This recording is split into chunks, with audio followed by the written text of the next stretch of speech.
చేతనైతే నువ్వు ఎదిగే ప్రయత్నం చేయాలి కానీ ఇలా చెడగొట్టే పనులు చేయొద్దు. ఎవరేం చెడగొట్టాల్సిన అవసరం లేదు.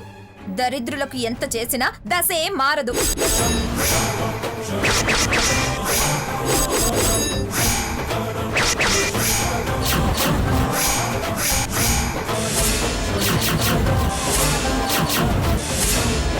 మేం దరిద్రులమే కావచ్చు, నీ దశ మాత్రం ఏం గొప్పగా ఉందే.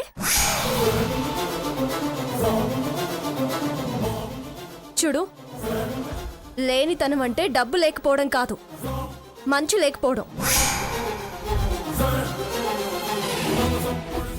మేము తృప్తిగా ఆనందంగా బ్రతుకుతున్నాం. మాకే దరిద్రం లేదు. అన్నీ ఉన్నా ఎవరి దగ్గర మంచు లేని నువ్వు, ఏమీ లేని దానివి నువ్వు.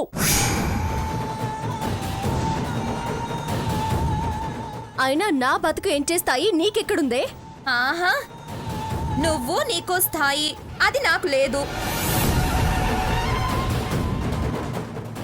నీ దశేంటో, నీ శక్తి ఏంటో, నీకున్న అదృష్టమేంటో పచ్చని నేల మొక్క మొలవకుండా అవటంలోనే అర్థమైంది. నిన్నెలాగో ఎవరూ బాగు చేయలేరు. బాగు చేయటం ఆ భగవంతుని వల్ల కూడా కాదని ఆ నేలే నిరూపించింది. ఏం నిరూపించింది? ఆ దుర్మార్గపు పని ఎవరు చేశారో మాకు తెలుసు. పరిమాల వచ్చి మొక్కల్ని నేలకేసి కొట్టి నీ అక్కస్తో నీ బుద్ధి బయట వేసుకోవడమే కానీ ఏం లాభం చెప్పు?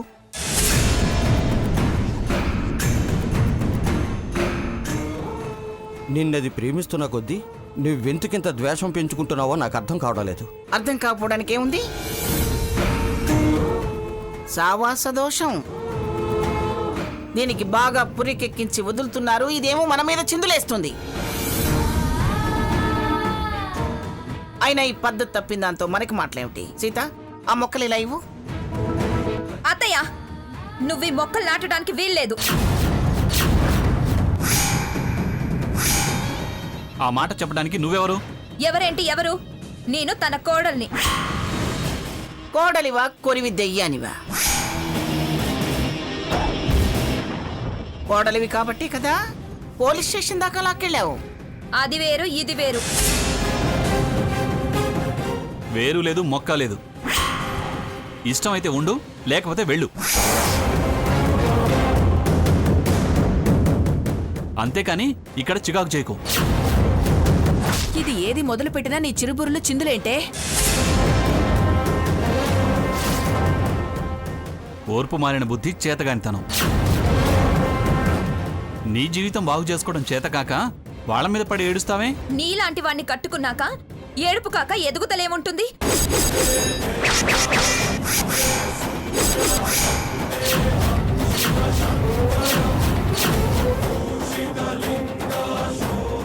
అయినా ఈ పద్ధతి తప్పిన దాంతో మనకి మాటలేమిటి? సీత, ఆ మొక్కలు ఇలా ఇవ్వు. అత్తయ్య, నువ్వు ఈ మొక్కలు నాటడానికి వీల్లేదు. ఆ మాట చెప్పడానికి నువ్వెవరు? ఎవరేంటి ఎవరు? నేను తన కోడల్ని. కోడలివా, కొరివి దెయ్యానివా? కోడలివి కాబట్టి కదా పోలీస్ స్టేషన్ దాకా లాక్కెళ్ళావు. అది వేరు, ఇది వేరు. వేరు లేదు, మొక్క లేదు. ఇష్టమైతే ఉండు, లేకపోతే వెళ్ళు. అంతేకాని ఇక్కడ చికాకు చేయకు. ఇది ఏది మొదలు పెట్టినా నీ చిరుబురులు చిందులేంటే?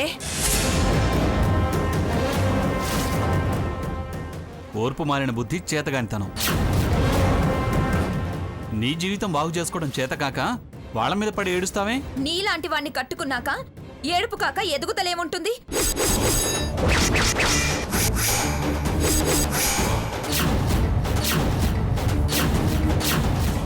చిచ్చి, దరిద్రపు మంద, దరిద్రపు మంద.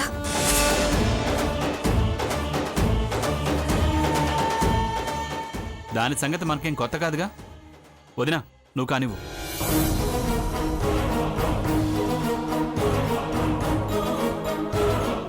ఇదిగోండి అత్తయ్య.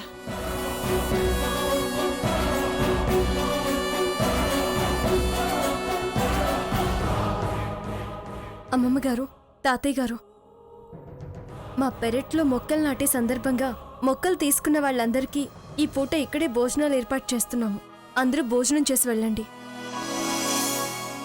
అమ్మా సీత, పదండి, పెరట్లో ఈ మొక్కలు నాటేద్దాం.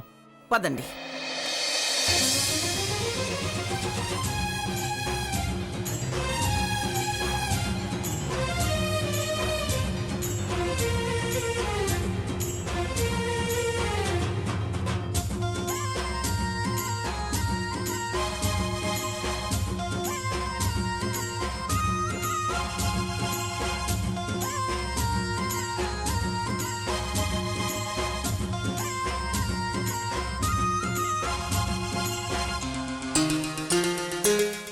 నానమ్మా ఇదిగో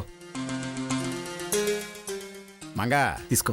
ఇక్కడ ఒక్కొక్క మొక్కే నాటుదాం, మిగతావి తీసుకెళ్లి మన పెరట్లో నాటుకుందాం. ఆ? అలాగేనండి.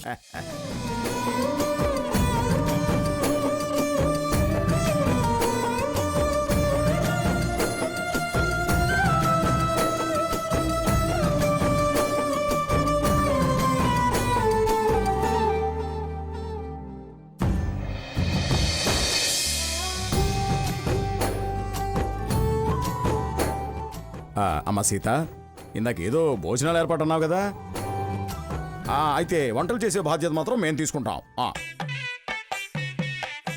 మేమంటే నల భీములమే, నేను నా మనవాళ్ళు ఉన్నాం కదా. అబ్బో, నేను రెడీ తాతయ్య. తాతయ్య నేను రెడీ. ఆ, అదేంటి మేము ఇంతమంది ఆడాళ్ళుండగా మీరు చేయడం ఏంటి బాబాయ్ గారు? నేనొక్కదాన్నే 100 మందికి వండి వార్చి వడ్డించగలను.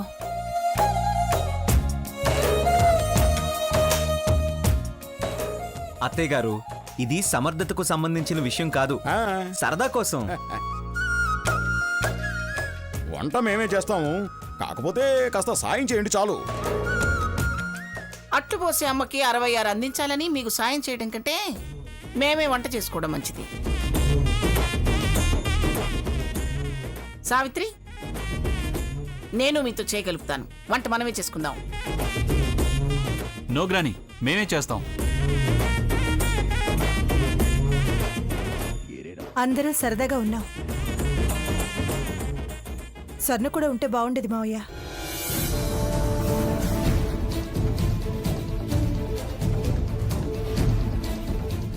ఎందుకు? తేనె కుండలో నీటి బొట్టులా. దానికి మనం పడనప్పుడు మనం దానికోసం వెంపర్లాడటం అనవసరం. అలానే వదిలేసుకుంటావా మంగ? మనం పట్టించుకోకపోతే మరీ ఆగమైపోతుంది. మళ్ళీ మన చేతికి రాదత్తయ్య గారు. దాని కర్మ అదే అనుభవిస్తుంది. అలా అంటే ఎలారా సాకేత్? ఎంత కాదనుకున్నా తను నీ భార్యరా. అది భర్తని ఆలోచించడం లేదుగా.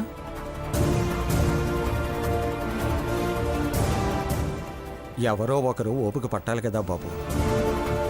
సర్దుకుపోకపోతే సంసారం ముందుకు సాగదు. మేము అలానే సర్దుకోవటం వల్లే